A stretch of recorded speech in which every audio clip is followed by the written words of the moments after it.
பல நூற்றுக்கணக்கான ஆண்டுகளாக உலகம் முழுவதும் இந்த இரவை புனிதமானதாக கருதி அதிலே அமல்கள் செய்து வரக்கூடிய வழக்கம் இருந்து கொண்டிருக்கின்றது, தொன்று தொட்டு நடைபெற்று வருகின்றது.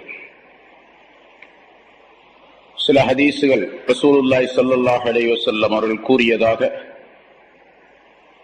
அறிவிக்கப்பட்டு அதிலே இந்த ஷாபான் மாதத்தினுடைய 15ஆம் நாள் இரவு எவ்வளவு பெரிய சிறப்பிற்குரியது என்ற விளக்கங்கள் எல்லாம் தரப்பட்டு இருக்கின்றன.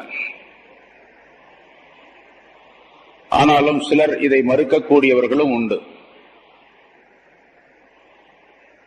இன்றைய நாளிலே பல இடங்களிலே நோட்டீஸ்கள் மூலமாக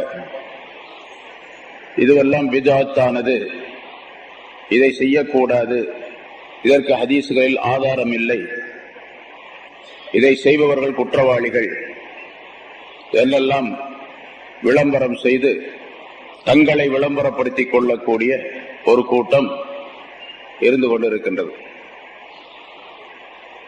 இப்படிப்பட்ட இரவு, அதாவது பராத் இரவு, மிஅராஜுடைய இரவு, லைலத்துல் கத்ருடைய இரவு என்று வந்துவிட்டால்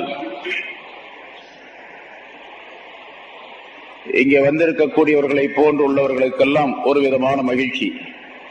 இந்த இரவிலே நல்ல பல அமல்களை செய்ய வேண்டும், அல்லாஹ்விடம் மன்னிப்பு தேட வேண்டும், நல்லொழுக்கம் உள்ளவர்களாக மாற வேண்டும் என்ற எண்ணத்தில் நோட்டீஸ் போடக்கூடியவர்களுக்கெல்லாம் ஒரு ஆனந்தம், அவர்களுக்கு ஒரு மகிழ்ச்சி.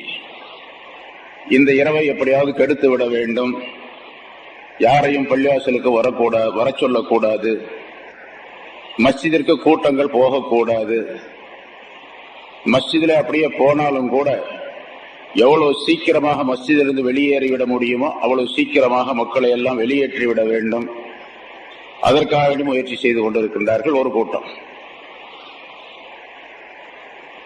ஆனால் பெரும்பாலானவர்கள் அவர்கள் சொல்லுவதை நம்புவதில்லை என்பது இந்த கூட்டம் நமக்கு அறிவிக்கின்றது. எவ்வளவு பேர் இருக்கு? ஆயிரக்கணக்கான பேர் வந்திருப்பீங்க.